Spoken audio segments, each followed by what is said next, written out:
This is my 45th year as a musician-composer and my first concert in a very long time. As I emerge out of the chrysalis of COVID, I muse on what the world has become. Where is my place in it? What do I have to contribute? My musings always take me back to J-Town, the first Japanese settlement in America, placed 3 times. The anti-Japanese laws during the Victorian era, the incarceration, and redevelopment. My father fought in Europe with the 442nd. My mother was imprisoned in Poston. Still, our brave little community stands. Warm memories of people, places come and gone. Issei grandmas in kimono riding muni. Nisei aunties cooking community feasts. Sensei fighting for redress. As I compose this music, the spirit of my sensei, Togi Suonobu, whispers in my ear. Our journey continues.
Hello everyone, and welcome to episode 3 of the Nichi Bei Cafe, a mixed plate of Japanese American news and culture. My name is Ryan Yamamoto, and I will be your co-host for today's program. And my name is Kelly Yokoi, and I'll be your other co-host today. This monthly livestream program is brought to you by the Nichi Bei Foundation and Nichi Bei Weekly. Today, we are excited to present to you the 3rd episode of the Nichi Bei Cafe, featuring stories centered around Japanese culture. We have a very exciting lineup for you today. The Nichi Bei Cafe is a place where we can gather together while apart as we continue to self-isolate during this seemingly endless global pandemic. Since we haven't been able to gather the past 2 years like we used to, we hope to gather here in this virtual cafe. The Nichi Bei Cafe is like some warm and friendly hangouts from yesteryear, like your favorite diner or lunch counter. It's a place where you can meet old friends and new with a strong sense of community. Without further ado, let's get the cafe rolling.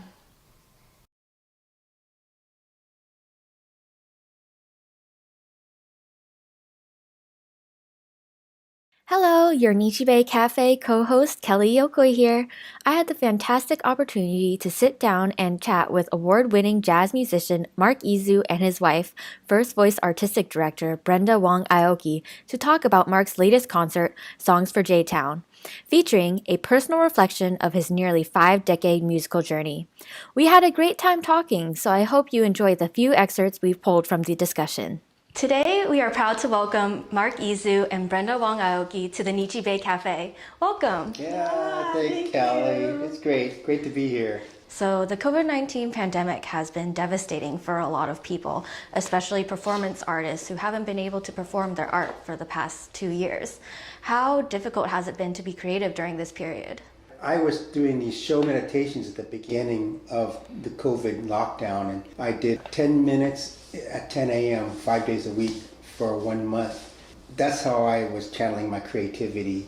You know, I got these followers, and so it made me feel really good. I said, I really look forward to this in the morning, and it makes me feel so much better, because sometimes I've dedicated to certain people and stuff like that. I was commissioned to do this work these songs for J-Town before the pandemic, and I was supposed to premiere it at that time. Of course, I had to cancel, and I've canceled it several times, so this is the first time it's really happening. And since then, it's gone through so many transformations.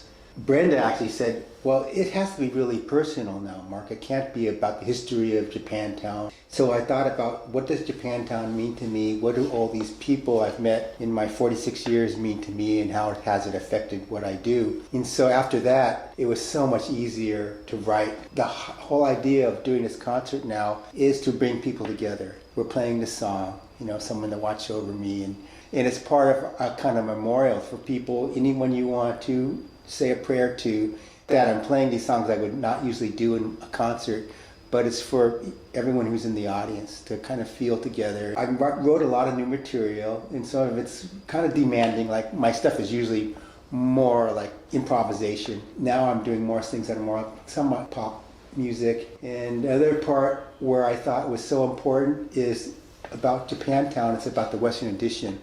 What made the Japanese Americans in San Francisco who they are? It's a lot of who they're around. I think that what's beautiful about what we're doing is that, with all the gerrymandering that's going on with the districts right now, people just don't understand the long-term impact of that. This might be one of the last times that Black people and Japanese people come together as friends and neighbors. Once they split us up and we no longer live together, it just becomes all those little fiefdoms that the city likes to create, so we all fight each other. It's like the whole larger community that makes us who we are. And that's kind of one of the things I'm trying to let people know. No, everyone's important. The Fillmore Filipinos are so cool, the guys that dress so fly, And there was this whole Fillmore Filipino jazz scene. And jazz out of the Western tradition is just like crazy fantastic, but it was Japanese and Filipino and Black. Please tell us a little bit about J-Town Stories and how it was conceived. We're calling it Songs for J-Town, and it's my kind of personal journey. That's what I realized. I can really be inspired about what all this means to me and how it's affected me. It is kind of how I feel right now and what the future's going to look like. And that's quite the whole thing about the next generations. It's my expression to bring this community together, people who are our fans or who have been following us. Everyone, please come to this. This is going to be a warm and friendly kind of concert kind of feeling. We're having this sacred tree that we're building at the Presidio Theater. No one was able to mourn. There's so many people who have passed away, and I thought it'd be a nice time for people to just write someone's name down and everyone can share it. This is kind of a celebration too, because you're supposed to be able to celebrate together. So please write these things down and we'll put it on our tree. So that's what I think makes it kind of a unique and experience for everybody. And these songs are kind of based on Joseph Campbell's hero's journey, where you start at home and you're happy at home, something happens, you got to leave home, go on a journey, solve the problem, and come back, and then you present your solution back home again. And that way, there's like no kind of concept where the past, present, and future happen simultaneously. It's all happening right now. Because, this period is so much like other periods in our lives, being forcibly evicted, for the internment and for the relocation, redevelopment. There's all these moments in time like that we're addressing. What can we expect from you in this performance? I'm helping a lot of the producing, actually. So that's what I've been doing, is a lot of the producing.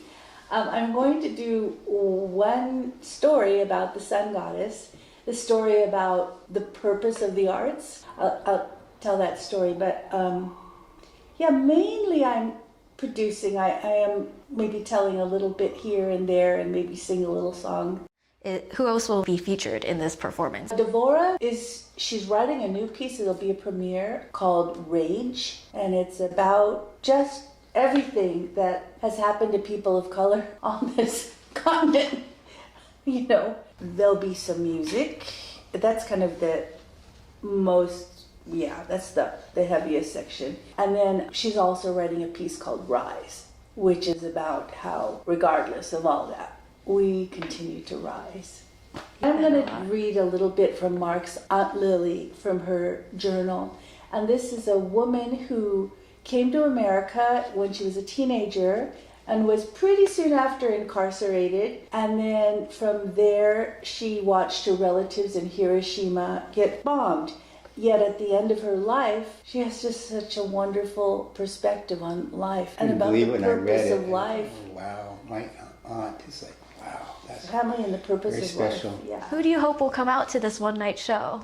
It sounds like as long as this variant doesn't get really bad, a lot of people are coming. The theater thinks it's going to be sold out, so that's great. We did a big effort to the Western edition. So we're telling everyone to tell people, and then all the people who haven't seen us perform for a long time, they all say they're coming. And of course, some of my family's coming from San Diego and LA, and My family from Utah. Yeah.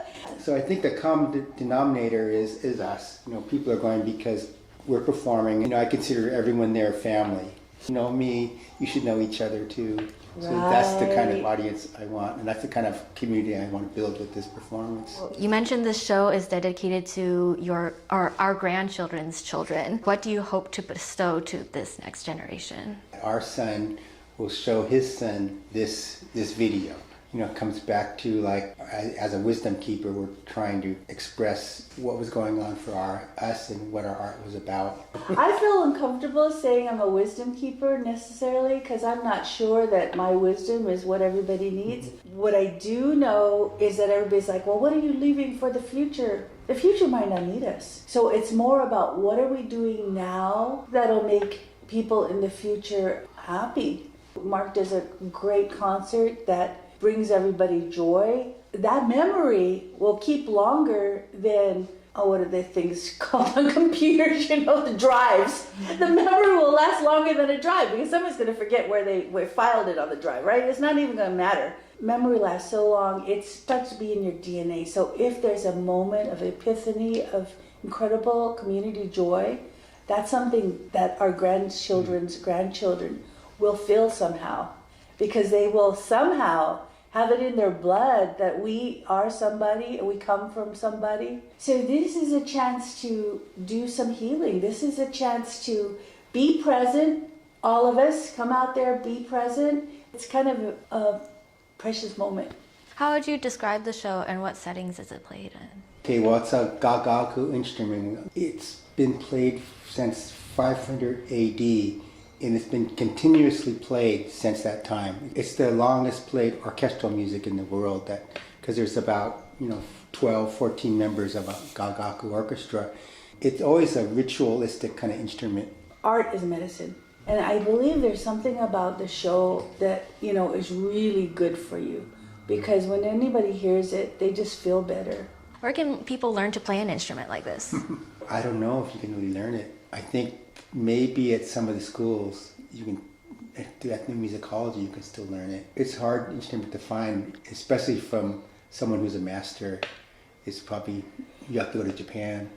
What made you imagine that the show could work with contemporary instruments and styles like in a jazz band? Gagaku is so old it sounds new kind of thing, because the sense of time, the sense of pitch, the melodic elements are not like Western kind of things. Gagaku's not metronomic. There's a pause between certain beats every once in a while.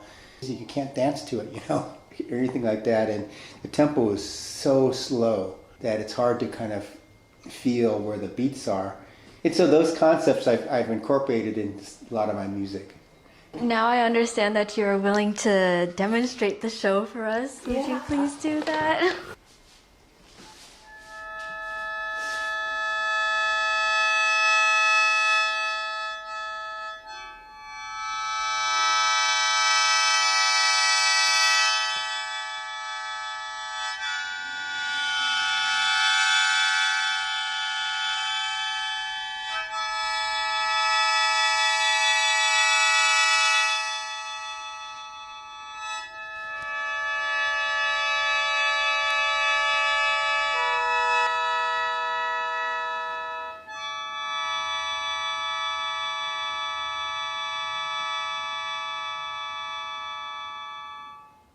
Thank you so much, Mark and Brenna, for joining us for the Nichi Bei Cafe. It was really a pleasure to talk to you guys. Oh, thank you. It's really important what you guys are doing. Yeah, really important.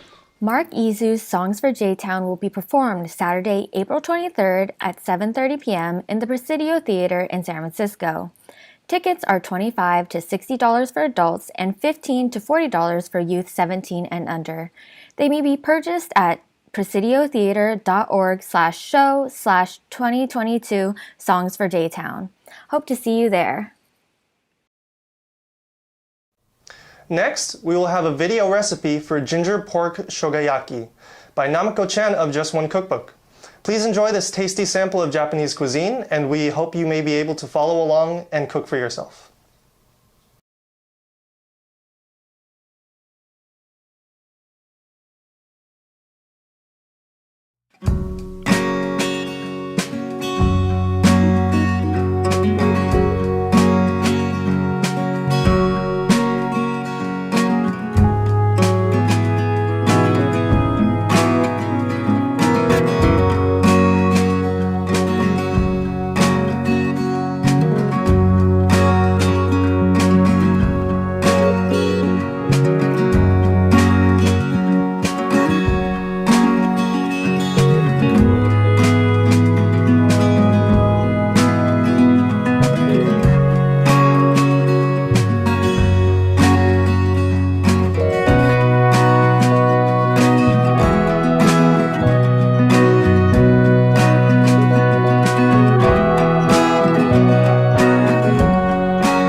And now for the main course. After 2 years of dormancy due to the global pandemic, community cultural festivals are beginning to spring back to life this season. Recently, we had the opportunity to speak with leaders of the 3 largest Japanese cultural festivals in Northern California about the challenges of organizing a festival during a pandemic and what to expect at their festivals this spring. The following are interviews we had of Kiyomi Takeda of the Northern California Cherry Blossom Festival in San Francisco's Japantown, Doug Ray of the Nikkei Matsuri in San Jose's Japantown, and Elisa Sakis of the Cupertino Cherry Blossom Festival. They all stopped by to chat at the cafe about what lies ahead as their festivals spring forward.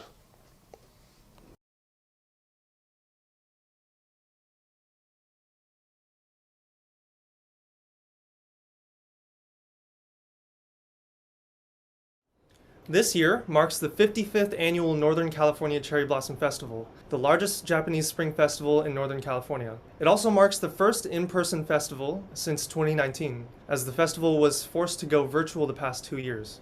But just as sure as the cherry blossoms bloom, so too does the Northern California Cherry Blossom Festival, which will re-emerge this April 9th, 10th, 16th, and 17th. Today we have former Cherry Blossom Festival co-chair Kiyomi Takeda, who sits on the board of Sakura Matsuri Incorporated, the fiscal sponsor of the festival. Hello Kiyomi, and thanks so much for joining us. Welcome to the Nichi Bei Cafe. Thanks, Ryan. Thanks for having me. You were the co-chair of the festival in 2020, the year where the pandemic virtually shut down the city. How difficult was it to suddenly stop such a large event with just days to go? To say that we were disappointed would be an understatement. My co-chair Greg and I worked really hard, not only on the festival planning, but also working with the city to figure out what it is we were dealing with. So we were just so grateful to our committee who was still working at it, working so hard, despite knowing that there was a very high chance that we would be canceling at any moment. We did decide to close the festival or shut down the festival before we were told to do so. My heart did go out to our vendors, our nonprofit information booths, the food booth, as well as our San Francisco J-Town small businesses. And we knew that it was our responsibility to really think about their health and sustainability moving forward as we enter the pandemic. It was definitely very, very challenging. This year, you have 2 new co-chairs representing younger multiracial generations. Can you tell us a little more about co-chairs Matt Nagatomi and Quillen Rusky? Matt and Quillen may seem young on the outside, but they are so wise beyond their years, and they know this festival inside and out. They are the breath of the festival. The amount of energy that those two and the executive secretary Yuki Nishimura bring to this festival this year is just amazing. In addition to their logistical experience, like they have such community knowledge and experience. So lastly, how will this year's Cherry Blossom Festival be different? And what can visitors expect from this year's event?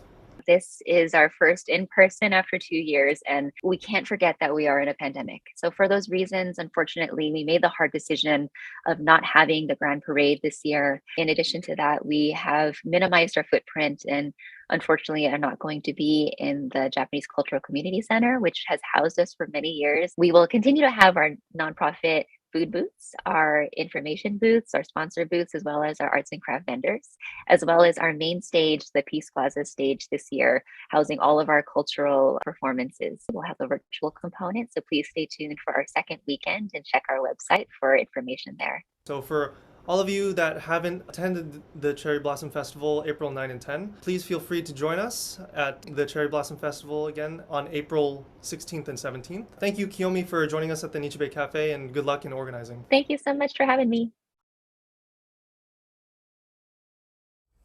Since 1978, the Nikkei Matsuri, or festival, has showcased the contributions and cultural achievements of the Japanese American community. The origin of the festival began with the city of San Jose's 1977 bicentennial celebration, Issei Legacy, which was an event that coordinated over 30 Japanese American cultural groups and associations. This network of organizations and volunteers established the framework for Nikkei Matsuri festivals to come. Emerging out of 2 years of the pandemic, Nikkei Matsuri will once again rise in the streets of San Jose's Japantown on Sunday, April 24th. Today, we are happy to have with us Doug Ray, the president of the Nikkei Matsuri Foundation. Hello, Doug. Thanks so much for joining us, and welcome to the Nichi Bei Cafe. Thanks for having me. How long have you been involved with the Nikkei Matsuri, and how did your involvement evolve over the years? Well, I first got involved with the Nikkei Matsuri organization at that point as the president of the Japantown Lions Club. We were just forming in 2011, actually a month after the Tohoku earthquake and tsunami, and we were looking for a way to do fundraising, and lo and behold, Nikkei Matsuri had an open spot in the ever-famous food booth. So I was the food chair representing the Lions to the Nikkei Matsuri organization. I did that for several years, until somebody on the board asked me if I would like to be more involved. And then in 2019, I was elected as, I guess you'd call an upcoming president or president in training. As you re-emerge with an in-person festival, what have been the challenges of organizing a festival in the post-pandemic era? Of course, we're doing everything we can to follow county and state guidelines and now city guidelines with regard to masking and social distancing and all the kinds of things that come along with that. Honestly, other than the fact that we were a little rusty as a board, I think the challenges really have been to balance trying to bring more youth and pop culture into the festival while maintaining the cultural and traditional facets of the Matsuri. How will this year's festival have a different look and feel than previous years? So we will still have the community and local organizations. We will still have a main stage with traditional performances. We will still have ikebana and bonsai inside of the Buddhist church. There'll be a judo performance, a kodo performance in there. We'll require masks for any indoor performances. Outdoors on Jackson Street, which is the street where all the artisans line up, and we have just short of 70 artisans this year. We'll have an organization called San Jose Boombox who have provided audio-visual sound equipment for events like Kaya San Jose. We're going to have 5 live Japanese-themed bands. These are pop culture type bands that are going to be performing during the day with a live DJ in between sets. And then this year, we're also adding Japanese customized car group. Finally, food court is probably the mainstay of the Matsuri. And this year we've added 4 food trucks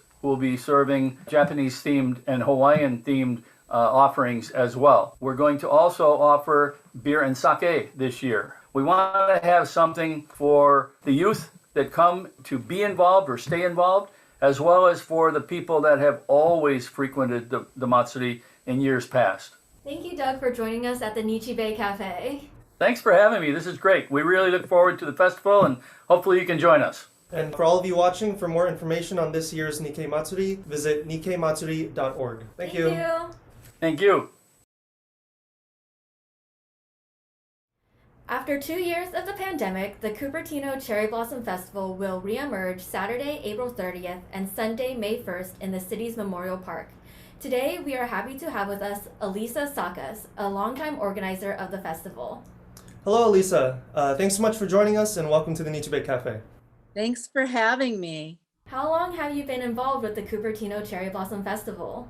My son was selected as a student exchange delegate in 2007, and that's when I became involved with the nonprofit Cupertino Toyokawa Sister Cities that organizes this festival, as well as other activities in our city that are related to the sister city relationship. It's become a beloved community event where we take time to honor our sister city, Toyokawa, Japan, by sharing Japanese culture with the community, and it's the only 2-day event held in our city.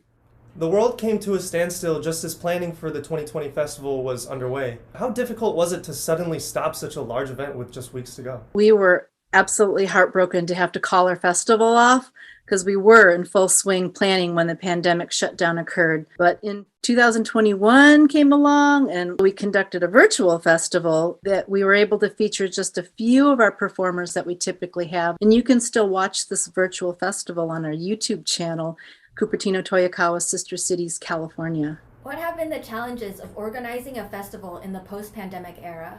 Well, fortunately, after so many years conducting this festival, our cast of some 40 committee members really runs like a pretty well-oiled machine. So for the most part, we just picked up where we left off. But It hasn't been without its glitches. And so there were plenty of small tweaks that we had to make for the festival. And also, probably our biggest change, our biggest challenge, is that we had to cancel our student exchange program this year. So we didn't have the student delegates and their families to participate. And they've always been such an important and large number of our volunteers each year. Will there be anything different from past festivals this year?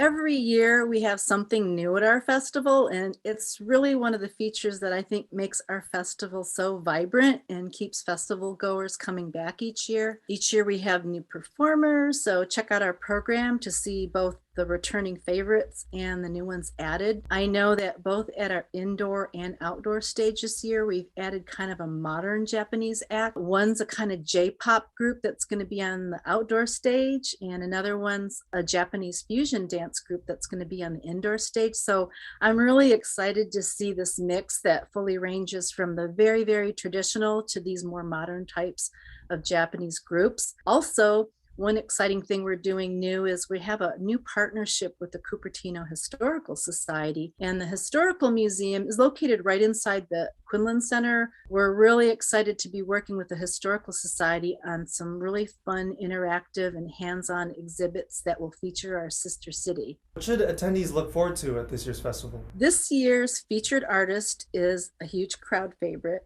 San Jose Taiko, who's nearing their 50th anniversary, so come to see them. And we're also going to introduce to the public Toyokawa's mascot, Inarin.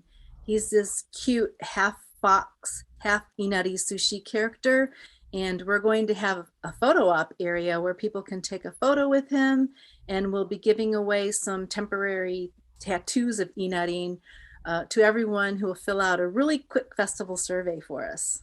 We're really looking forward to seeing so many people we haven't seen for the last 2 years. Please connect with us on Facebook, Twitter, Instagram, Evite, and YouTube. We really hope to see you at the festival. Thank you, Elisa, for joining us at the Nichi Bei Cafe. For more information on this year's Cupertino Cherry Blossom Festival, please visit www.cupertinocbf.org. Thank you. Thank you.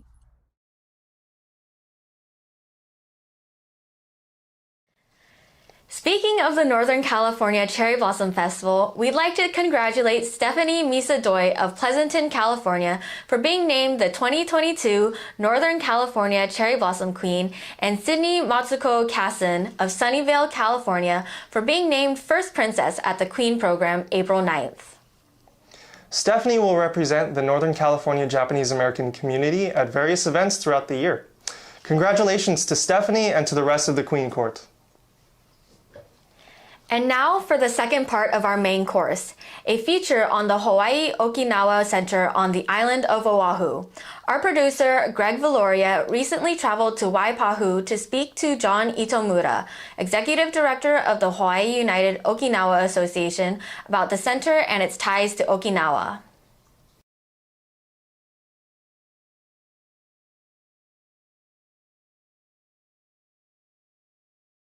Aloha. The beautiful Hawaii Okinawa Center is home to the Hawaii United Okinawa Association. It serves as a living tribute to the original Okinawan pioneers who worked in the sugar and pineapple plantations with the hope of creating a better life. The Okinawan culture is thriving and strong because of its 100-plus year history in the islands of Hawaii. We sat down with John Itomura, Executive Director of Hawaii United Okinawa Association, as he describes the origins of the Hawaii United Okinawa Association.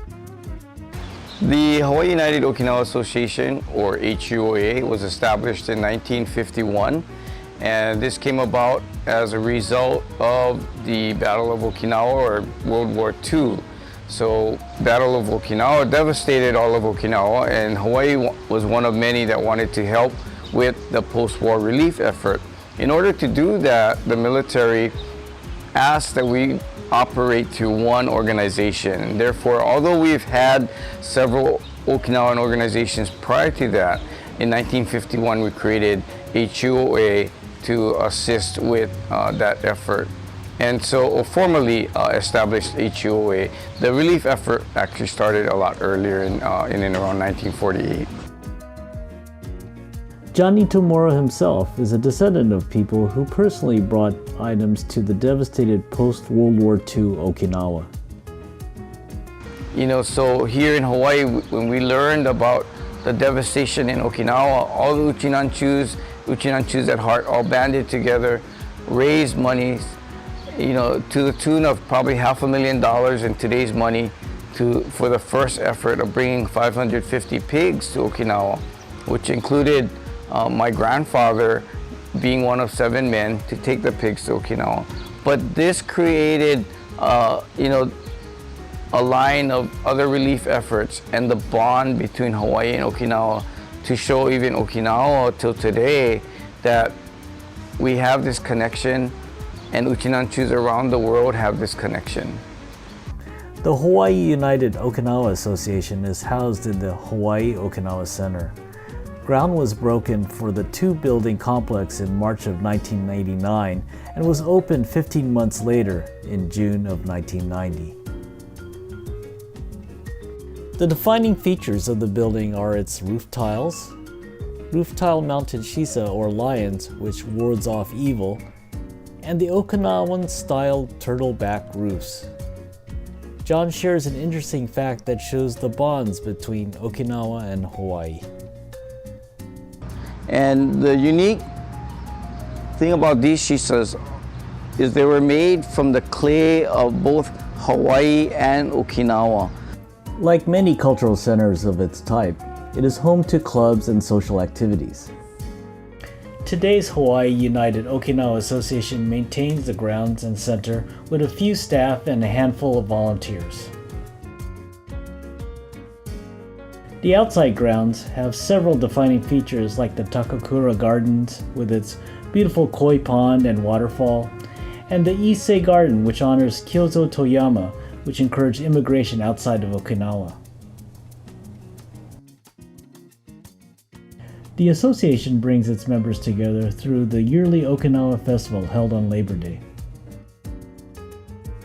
So one of the annual events that we have each year is our Okinawan Festival. Clearly the largest ethnic festival here in the state of Hawaii and possibly across the United States. So back in the late 80s, again through the urging of Okinawa through its governor, you know, they wanted Hawaii to bring its young leaders to Okinawa, and they created an Aloha Leadership Tour. And through this tour, they went and they experienced the Naha Festival in Okinawa. And they felt so much passion, they felt so much excitement about their own culture. They said, we have to bring this home.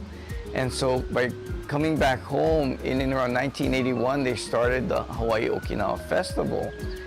Through the Okinawan Festival, all the clubs and even beyond are brought together in a volunteer effort.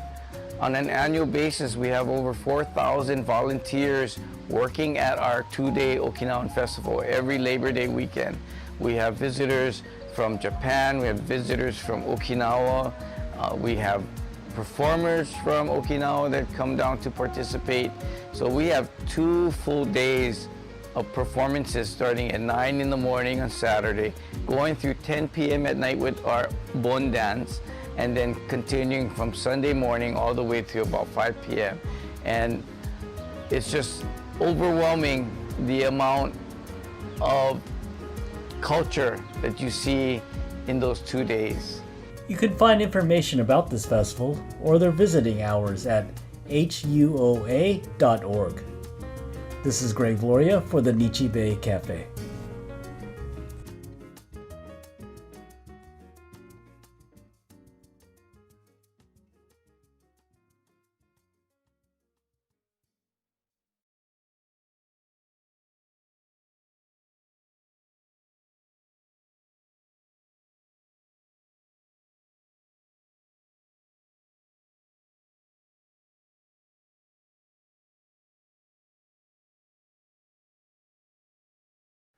A third part of our main course features the Japanese Cultural Center of Hawaii.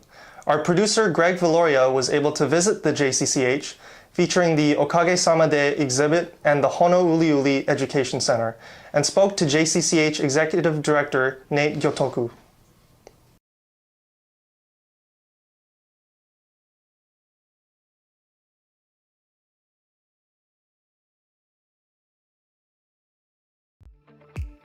Aloha. The Japanese Cultural Center of Hawaii, located in the Mo'iliili area of Honolulu, was started in 1987, and the current building opened in 1994. We visited Nate Kyotoku, President and Executive Director at the Japanese Cultural Center of Hawaii, to learn more about the center. So the JCCH was founded in 1987 by the Honolulu Japanese Chamber of Commerce. So the land we sit on used to be the Chamber's clubhouse, and then they formed the Cultural Center and built the Cultural Center that you see today. So we're actually celebrating our 35th anniversary this year. And the facility has our administration offices, but also the Okage-sama Day and Gallery and the Honouliuli Education Center, the Kenshikan Dojo, a Sekoan Tea House, and of course our ballrooms on the top floor. Nate took over his current role during the pandemic and had to find creative ways of reaching their audience that was isolated by the pandemic. So normally, pre-COVID, we would offer tours of Okage-sama Day and the Honouliuli Education Center. But since COVID hit, we've been closed. We have reopened, and the gift shop and the Honouliuli Education Center is open, but the Okage-sama Day Gallery is still closed. But what we did instead is we did a virtual tour of the Okage-sama Day Gallery with our docents, our volunteer docents, and we have that posted on our YouTube channel. So we're trying to create content to go out to our members and to our students instead of waiting for them to come to us. One of the original exhibits at the center is the Okage-sama Day exhibit, which tracks the history of the Japanese in the Hawaiian Islands. Yeah, the Okage-sama Day exhibit is actually about 30 years old itself too. So it was opened in the mid-90s, and it's based on a book by Jane Komeiji, which is titled Okage-sama Day. And herself, Tom Kobe, they kind of curated the whole exhibit, and it really chronicles the history of our community from the Ganin Mono, so the first arrivals in 1868, through plantation life to war, and then post-war Hawaii. So it's a real nice kind of overview of the history of our community here in Hawaii. Honouliuli is a site that was discovered where Japanese Americans were incarcerated after the bombing of Pearl Harbor.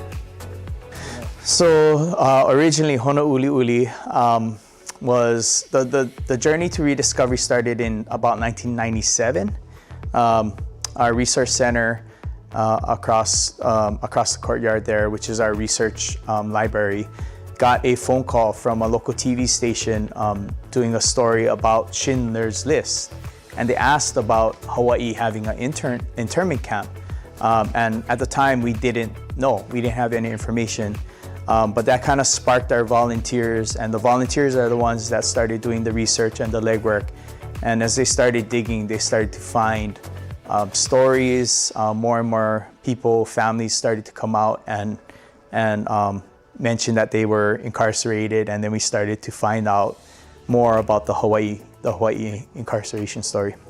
Although the actual Honouliuli site near Waipahu is still closed by the National Park Service, you can still learn a lot about Honouliuli at the center's Honouliuli Education Center.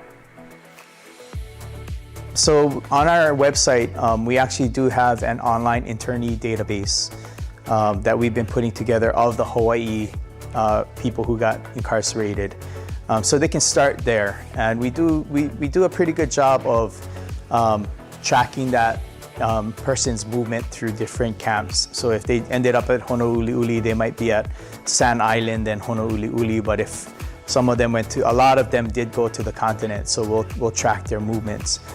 They can come here to get some information, and then they can also visit our resource center.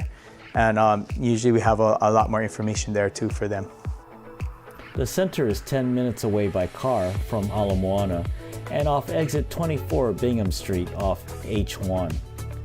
The center is open 9 a.m. to 1 p.m. Wednesday through Saturday, please go to their Facebook page for the latest information, and don't forget to check out their great gift shop. This is Greg Gloria from the Nichi Bei Cafe. Mahalo.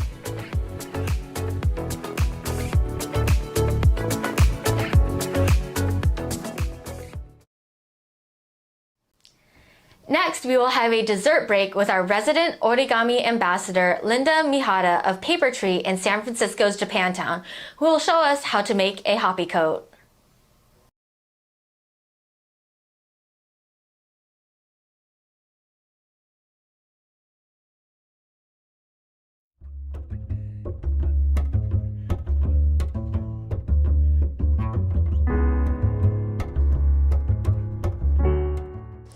Hi, I'm Linda Mihara, and welcome to another edition of Origami Now, the column that I do for the Nichi Bei Weekly. In this episode, I'm going to show you how to do a really cute Happi coat from a single sheet of paper, but we're actually going to use just half of a square. So go ahead, and if you have a sheet of origami paper, let's go ahead and fold it in half. So I'm just going to go ahead and fold mine in half into a rectangle, just like this, and then let's go ahead and cut it. I'm going to use a knife. A little bit easier to cut when you run this just along the table. Then you don't have any jagged edges like you do if you were to use scissors. Okay, so now we have this, and what we're going to do is let's turn it over to the color side face down, and let's fold up one edge just slightly, and I would say it's about maybe a 1/20th of the length of this paper. So just a little bit like this. This is going to create the band around the Happi coat, like this. Let's go ahead and turn it. Actually, we're going to fold it in half lengthwise. So let's take this whole thing and fold it in half lengthwise because we need that as a guide. So let's go ahead and do that. Fold it in half like this and then unfold. So now that we have our guideline going down the middle of the model, take the edge that you folded for the band, and we're going to fold it up, and it's approximately 1/3 of the way up, and it looks like you've split, like this looks like it's in half, like these look proportionate. So when it looks like you've reached about the halfway point here, that's about 1/3 of the way, and that's where we want to be. So this looks right, so we're going to go ahead and make that fold. And use your edges as your guide to make sure that you have a nice straight fold like this. Okay, so now that we have that, I'm going to rotate my model so that this is the way you would be looking at it. So hopefully you orient your model just like this. You have your center guideline. So what we're going to do is take this edge here, and we're going to fold it to meet the center line here. So we're just taking this edge and folding it to meet that center line, so it should look just like this. And the same for this other half here. Take this and fold it down to meet the center line. So it looks like that. You have the start of the collar of your Happi coat right here. And so now what we want to do is we want to create a mountain fold that reaches up about the same distance width-wise of this side of your Happi coat. So right about here. And a mountain fold means that you're going to take the paper and you're going to fold it like a mountain. So we're folding this away from the body of the model, like this. And this distance is approximately the width of the band here. So it looks just like this. And then we're making the crease. So again, you're taking this and you're folding it behind the mountain fold, allowing some distance up here that's equal to the width of this band here. So your model should look just like this. So now that we have that, we're going to take this edge and we're going to bring it to meet the edge of the collar right here. So we're taking all the layers and we're bringing it over to meet the edge of the Happi coat collar. And we're making our crease just like this. And the same for the other side. So let's take this edge and we're going to fold it up to meet the edge of the collar on this side. And again, use your top and bottom edges to make sure that you're nice and square, like I have it right here. The next step is to reach underneath this flap. You'll see that there's a little pocket here. So if you take your finger and run it all the way in till it pops open here at the bottom, or on the top rather, from your perspective, And we're just taking this flap and we're squashing it in place so it should look just like a triangle. And this fold line should meet this edge of the model here. So it'll look just like this. And the same for the other side. So reach inside here, all the way to the end till it pops open. And then we're squashing this in place into a triangle. So now your model should look just like this. Nice and symmetrical. Let's turn the model over to the other side. And we're going to take this top edge and fold it down, and it'll end approximately right where these points are right here. It'll only go down so far, so that you want to bring it down as far as it'll go, which is like that, and make your crease. Now you're done folding, so you turn it over and there is your Happi coat that you can use to either make like a gift enclosure card or put it on top of a card and actually make a card. You can make it into a pin, but this is a great thing to do for, I guess, the festival time. So enjoy, and thank you for joining me for this Happi coat lesson.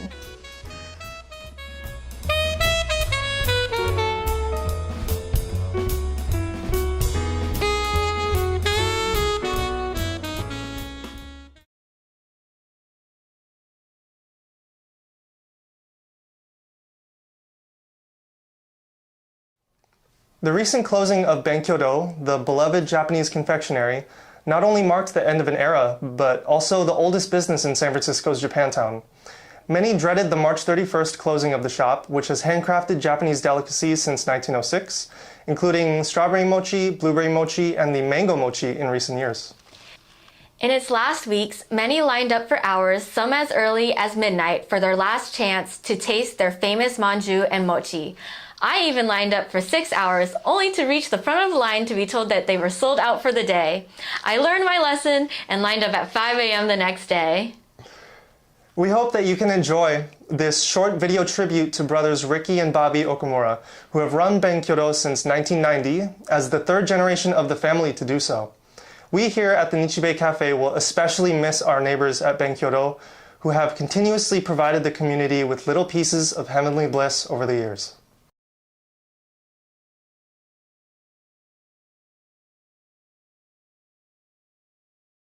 The end of San Francisco Japantown's oldest and one of its most beloved family-run businesses came to an end March 31, 2022, as Benkyodo served its Japanese confectionaries for the last time to the public. The business, founded in 1906, is as old as Japantown itself, having witnessed 2 forced relocations of the community, several wars, and a dwindling of the community over the years. In its last weeks, as word spread of the mochi and manju shops closing, people came from all over the country, some lining up for 6 hours or more just to get a final sampling of mochi and manju. One such person was guaranteed to be at the very front of the line on Benkyodo's last Saturday on March 26, setting up a long 9-hour wait by pitching a tent to shield themselves from the elements. Many in line were younger members of the public who were determined to get a final taste of some of the newer fruit varieties like strawberry mochi or traditional sweets. Sheltered from the growing throng of fans were members of the Okamura family, led by co-owners and brothers Ricky and Bobby Okamura, who are making their last manju and mochi treats for the anxious crowd. They were tucked away in the back of the shop. Tucked away just like the an, or red bean paste, they were stuffing into what they call confections that win affection. As they finished up the last batch, the Okamura family shared one final toast, the very end of a legacy that started more than 115 years ago by their grandfather, Tsuyoshi Okamura. This sweet legacy was passed down to his son, Hirofumi Hippo Okamura, and his wife Sue in 1951, and eventually to their sons, Ricky and Bobby, in 1990. For Lori Matoba, the great-granddaughter of Tsuyoshi Okamura, the ending was bittersweet. Matoba has worked at the store since she was little, sweeping and making cardboard boxes in the back, and started helping to make manju 20 years ago. She now works at the Japanese Cultural and Community Center of Northern California, down the street. Benkyodo was not only a confectionery, however, but it also had a cafe where folks would gather for coffee or sandwiches. A place where everyone knows your name. It not only served coffee and sandwiches, but it served as a social need as well. It was a place where you can meet people who are otherwise hard to get a hold of, said longtime employee Yoshiko Sasa, who would greet many Japanese-speaking people who used to hang out at the cafe. As the Okamura family emerged out of the store and into retirement, a large gathering that had swelled on Buchanan Mall met them with applause, signs of appreciation, and hugs and handshakes. The brothers had a few words of appreciation themselves. Hi, my name is Ricky. I'm the boss. I'm a man of few words, so I just want to say thank you to all my cousins, my friends, and she's up there too, and Glenda for putting up with me. Yes! Sorry, I was going to say something. Oh, yeah. Just want to thank every one of you for your support through all these years and always seeing a smiling face, because I'm unapproachable. Now we have Bobby say a few words.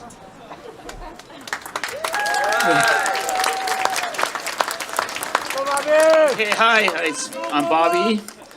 I also just want to thank everybody for coming out for this occasion. It's good news for Japantown that we could get together like this and celebrate. Celebration, nothing negative, something good, positive celebration. And also I want to thank Lori and her staff for putting this all together. She's the one Lori's worked tirelessly hard on this project, so please give her a hand. And again, just thank you for everybody for coming out and supporting us throughout these years. It's been our pleasure, and I hope we did a good enough job for everybody. I think we did. Okay, thank you. Okay, thank you very much. Thanks for coming. The community came out in full force to wish Japantown's oldest and most beloved business a fond farewell. Now that Benkyodo has closed after more than 115 years, the oldest business in San Francisco's Japantown is Soko Hardware, which has been run by the Ashizawa family for 97 years. As we wind down today's third episode, it's a great time to sit back, relax, and enjoy a cocktail hour with our very own Gochiso Gourmet, Ryan Tatsumoto, from Kaneohe, Hawaii. The Gochiso Gourmet will share his recipe for Negroni with us.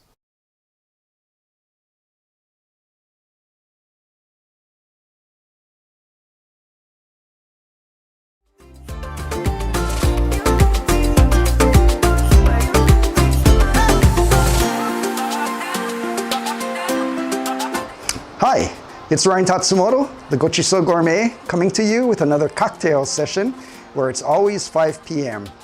Today's cocktail is Ryan's Negroni. There actually is a regular Negroni. It's equal parts of the bitter red liqueur Campari, gin, and sweet vermouth. However, when I first sampled it in the Buckeye Roadhouse in Mill Valley some 30 plus years ago, and thankfully they were still there, they're not a COVID casualty, they offered the perfect Negroni, and they combined some sweet vermouth with some dry vermouth. After sipping that first sample, I was hooked immediately. I started ordering Negronis whenever we went out to restaurants, to bars. I look forward to the annual Negroni Week held, sponsored by Imbibe Magazine and Campari. And I even had this custom Negroni decanter made for me from Reclamation Etchworks, which is based out of Santa Rosa. The reason it's Ryan's Negroni is I prefer my Negroni with a little more of the dry or white vermouth. It gives it more of that bitter edge. They actually etch the back of the bottle, so you have the fill lines that you just pour in, and now you have a full bottle. All you have to do is pour a big mug full. No, I'm kidding. Just a little martini glass full. So because this is a little chilled already, I'm not going to, normally I shake it in a cocktail shaker, the way James Bond likes his cocktails, shaken, not stirred. But I'm just gonna pour it in a martini glass. It's usually served, if you go to a restaurant and you don't ask for a specific glass, they'll serve it in an old-fashioned on the rocks, garnished with a little orange peel. So this one, I just have to pour a little.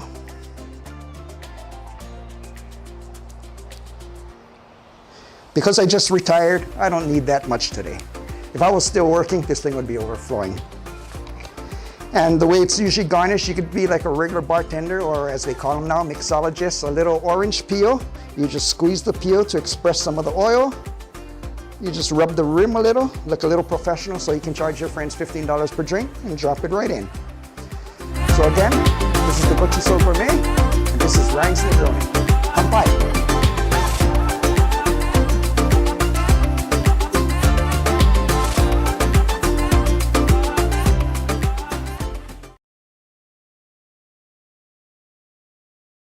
Every year, the Nichi Bei Weekly publishes the only annual guide to Japanese culture in America, part of our efforts to preserve Japanese culture in the country. Next, Nichi Bei membership coordinator Wes Nihei describes the vast resources in our annual Japanese Culture and Cherry Blossom Festivals guide, available in both print and digital formats. This will be followed by our tips for this month, a calendar of Japanese cultural festivals across the country.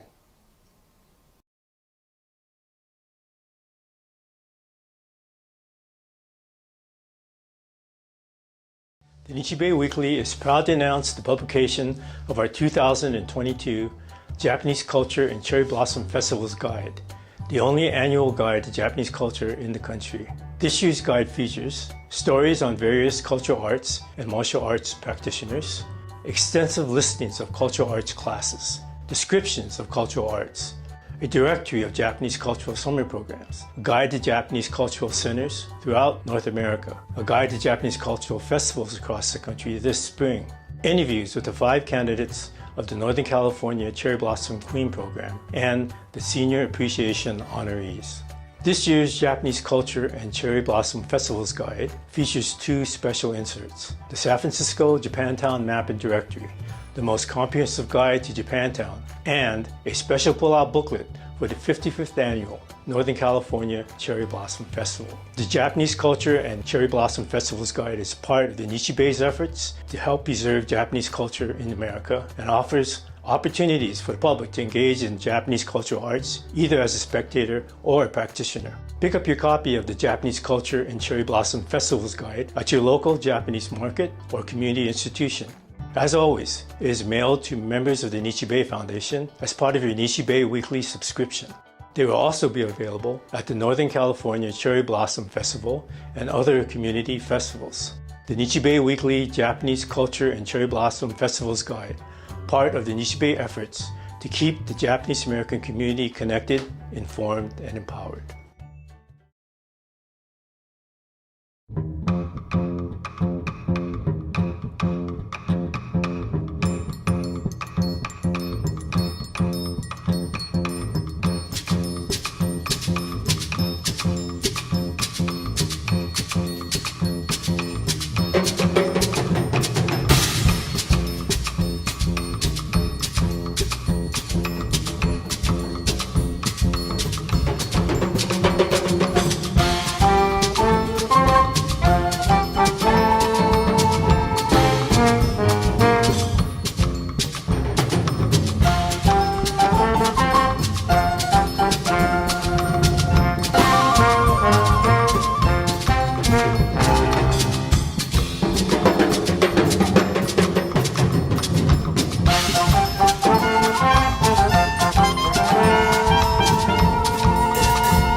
Thank you for joining us for the 3rd episode of the Nichi Bei Cafe. We hope that you enjoyed our show and will come back to hang out at the cafe in the coming months. At this time, we'd like to take some time to thank the Henry and Tomoye Takahashi Charitable Foundation for their very generous support of the Nichi Bei Cafe. We appreciate our collaboration with you in finding new ways to engage with our community during this unprecedented pandemic. We focused the bulk of today's program on stories related to Japanese culture. We hope that you will read our Japanese Culture and Cherry Blossom Festivals Guide to take a deeper dive into various forms of Japanese cultural arts. This episode exemplifies the power of arts and culture to heal, to bring people together through various forms of art. We will continue to provide you with sources like the Japanese Culture and Cherry Blossom Festivals Guide, as well as our San Francisco Japantown Map and Directory, to help reinforce culture and empower cultural artists in Japantown. Thanks again for joining us at the Nichi Bei Cafe. And now we present to you Return of the Sun from Songs for J-Town by Brenda Wong Aoki.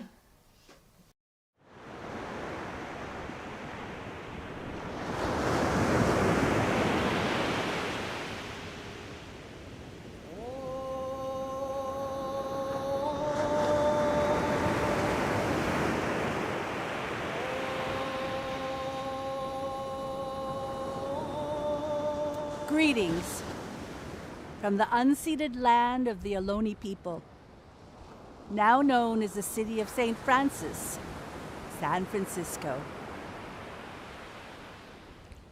In our bodies flow the blood of civilizations tens of thousands of years older and wiser than the one that currently holds the world in thrall. Listen to the murmurings of our ancestors coursing through our veins. Hear their drumming in each beat of our heart.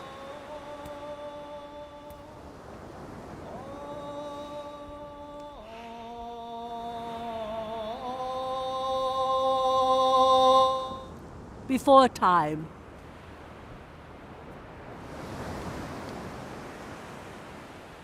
the sun goddess was in anguish. Her brother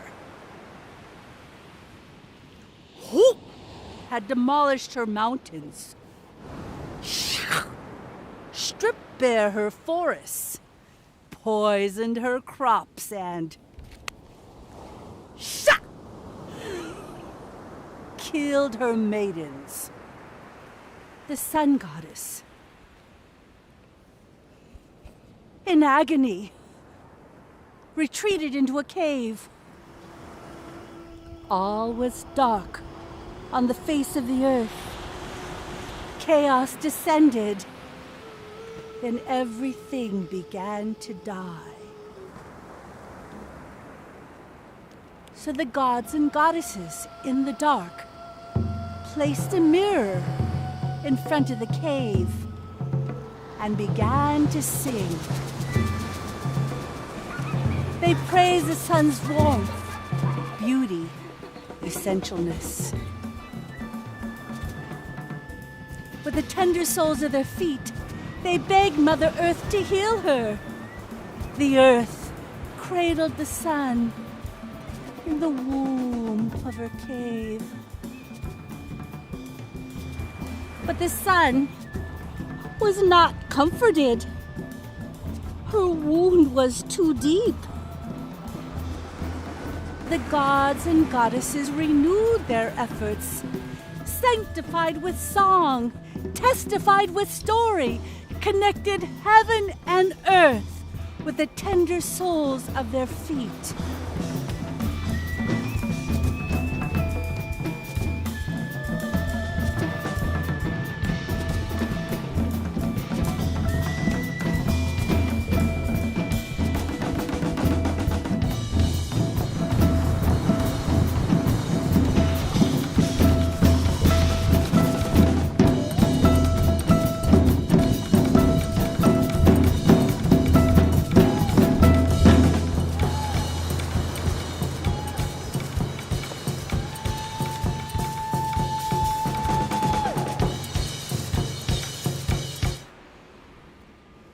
Then they realized they not only needed the sun, they loved her. And you know, that always does the trick.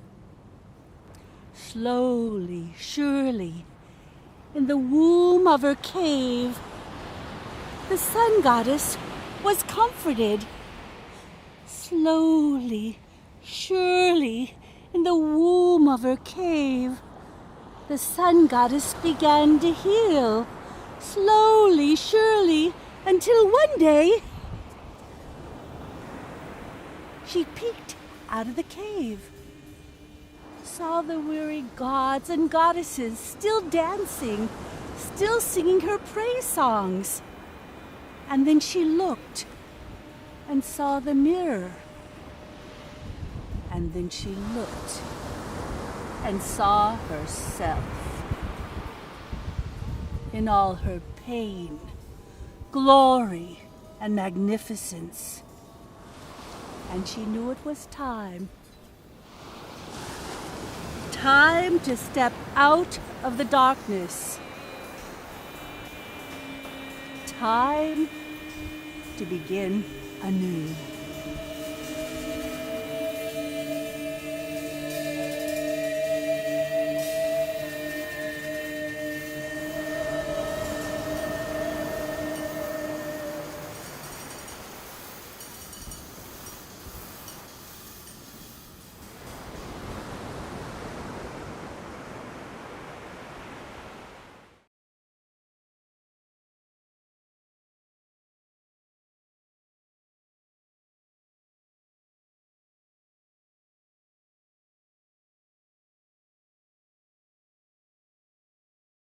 Come join your friends in the Japanese American community as the Oakland A's take on the reigning American MVP Shohei Ohtani and the Los Angeles Angels. Sunday, May 15th, 1:07 p.m. at the Oakland Coliseum. Tickets are $45 for field reserve seats in sections 107R and 108R. Tickets include a free raffle during the game. This is a fundraiser for the Nichi Bei Foundation. For tickets, visit nichibei.org/athletics. We hope to see you at the ballpark.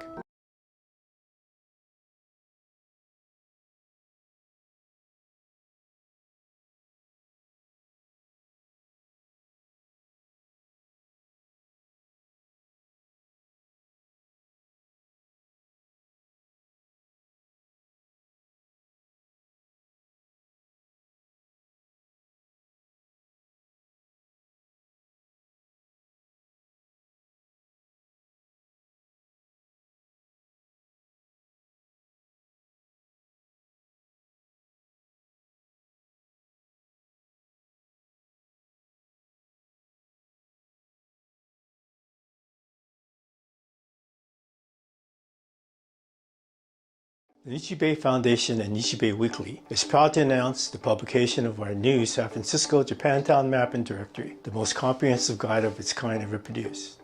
Featuring what's new in San Francisco's Japantown, Japantown favorites such as legacy businesses, an events calendar, a Japantown history walk in collaboration with the Japanese Cultural and Community Center of Northern California, directions on how to get to Japantown, how to experience the taste of Japan, such as ramen, Japanese sweets, clothing, sushi, Japanese housewares, karaoke, tea, and origami.